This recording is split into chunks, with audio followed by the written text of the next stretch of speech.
Hello everyone, this is Miss Kelly and I'm going to talk you through the basic information about the PARCC assessment and how it will impact our students at Frost.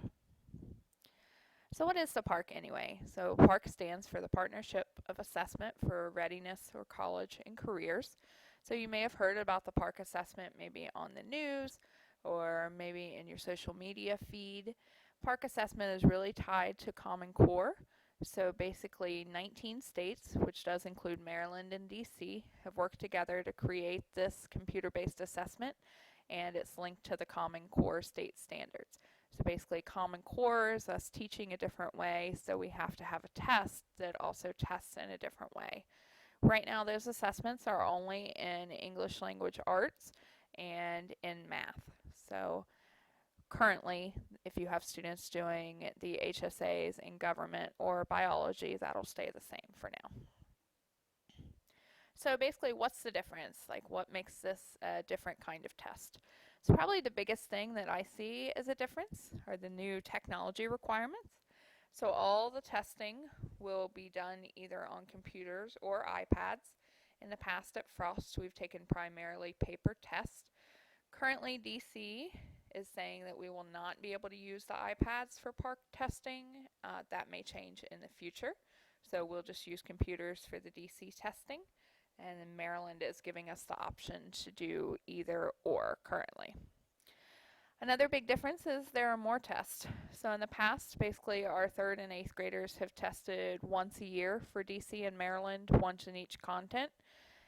But now for each content there will be 2 different testing windows, and that's because there's 2 types of tests that will go together, and I'll talk more about that in just a moment.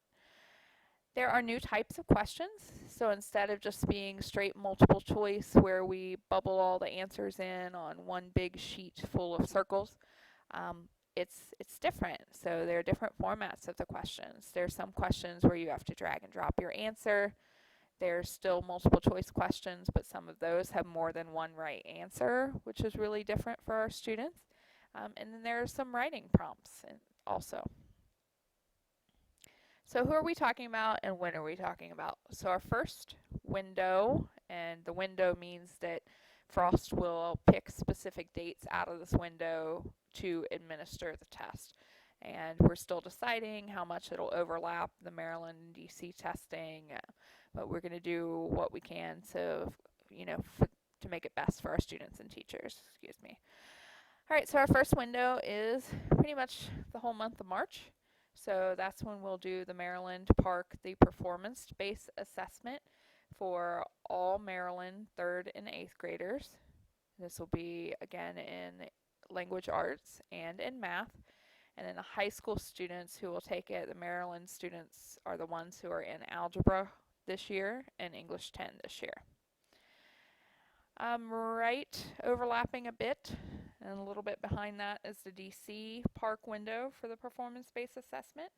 This includes pretty much the same grade levels, but also adds in assessing in English 9 and assessing in geometry. So if you have a DC student who's in geometry or English 9, they will also test in those subjects. And then we have our 2 April windows for the end of year tests. The end of year tests are meant to be done kind of at 90% of the year, whereas the PBA tests are meant to be done at 75% of the year. And we're dealing with the same groups of students. So all the Maryland 3rd through 8th graders for English and math, the high school students in algebra and English 10, and for DC all the same except adding in geometry and English 9. In addition, we'll still be doing the HSA testing for our older Maryland students and the bio and government HSA testing for all of the Maryland high school students. The MSA testing in science for 5th and 8th graders, and then the SOL assessments for Virginia students will not change at all. All right, this is the estimated time on task by grade and session. And I won't go through the whole thing, but you can pause this and take a closer look if you would like. The way you read this is we've got what grade, and then it breaks down the 2 different tests.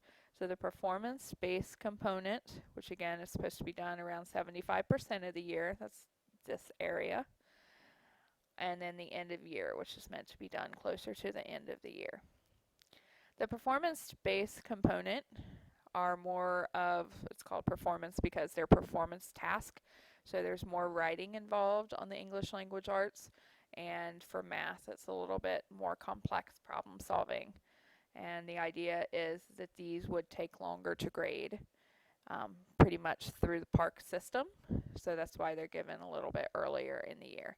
So I'll just point out briefly, but we can go into more detail at a future time, that for the English literary, there are different components. So there's the literary analysis component, there's a research component, there's a narrative component, and then for math, it's just broken down into a couple sessions for the performance-based, and then the end of year, it's all just sessions.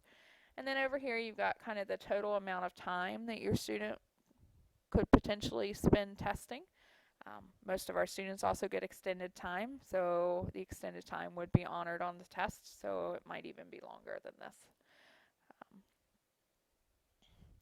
All right, and the big question that I had when I first heard about the PARCC assessment is, what are we going to do to accommodate for our IEP students? So one of kind of the benefits and the neat thing about this test is that there are certain accessibility features that are built in for all students. And this would be all students regardless of whether or not they're on an IEP. So there are these features for all the students. There are other accessibility features as long as they're identified in advance. And again, these light purple ones could be also for students who don't have an IEP. And then there's the traditional accommodations that are the ones that we're more used to for our students with IEPs. All right, and here are the embedded features, the accessibility ones for all students. So all students can use the highlighter tool to shade text on the screen. They can have test directions read aloud and repeated as needed. They can enlarge the text on the computer screen to see the words and everything on there more clearly. They can use the spell checker as they write. They have access to a pop-up glossary. They can write and edit notes on an on-screen notepad. They can use writing tools like copying and pasting and all that good stuff.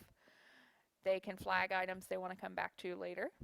They can adjust the volume on their headphones, and then they can eliminate wrong answers for the multiple choice items. These are the features for all students that are not embedded as part of the computer program, but they are available for all students. So students can use headphones noise buffers to filter out that external noise, the distractions. They can be redirected to the test. They can all have blank paper to plan and organize their responses, and they can get their general administration questions clarified. All right, these are available for all students as long as they're identified in advance, because the system has to be set up for these things. So students can have all of these as long as they're identified in advance.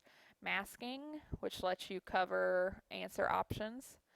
Adjusting the color contrast of the background or print. So if students have trouble seeing black letters on a white screen, they can adjust that. Using a line reader tool to move text up and down. Using text to speech for mathematic assessments. So every student, as long as it's identified in advance, can have the math test read to them. And then the administrative considerations. These are things that we can do in school to help students be successful, but again, we have to identify these things in advance. So students can test in a small group. They can have frequent supervised breaks. They can take the assessment at a different time of day. They can test in a separate or alternative location. They can test in a specified area or seating arrangement, and they can use adaptive or specialized equipment or furniture. And then as far as accommodations for our students, they have accommodations on their IEP. It's the same types of accommodations we've used in the past. We are still waiting for the PARCC specific manuals for both Maryland and DC. So there is a PARCC accessibility features and accommodation manual that is available now, but it's not Maryland or DC specific. So hopefully we'll have those at the end of the month and be able to share more information about that.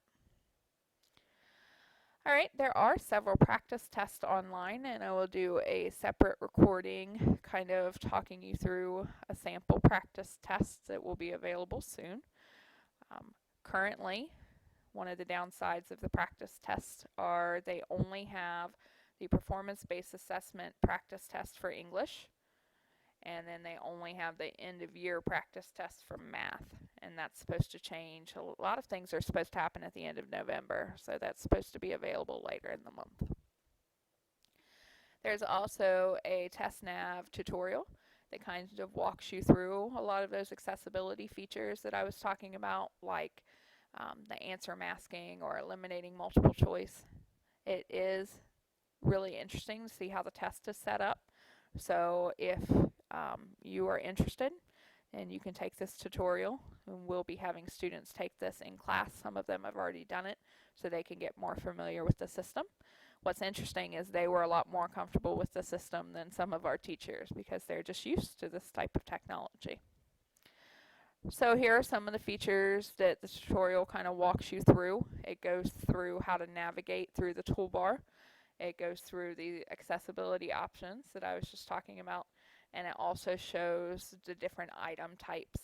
One thing I didn't mention earlier is there are questions that are based on videos. So video plays, and then the students answer questions based on the video. So it's kind of interesting. Okay. And there are some examples of that in the English practice tests that are available online. Here's some sources where you can get some more information. There is the parcconline.org with tons of information on there. The only thing I would caution you about is that it is not Maryland or DC specific. It is general to the whole 19 states that make up kind of the collaborative. There are some Maryland specific resources through MSDE, and then there are DC specific resources. And again, we've been promised a lot more stuff later in the month. So hopefully we will get that. If you have any questions, please do not hesitate to contact the school, and you can ask for me, Miss Kelly. And thank you for watching.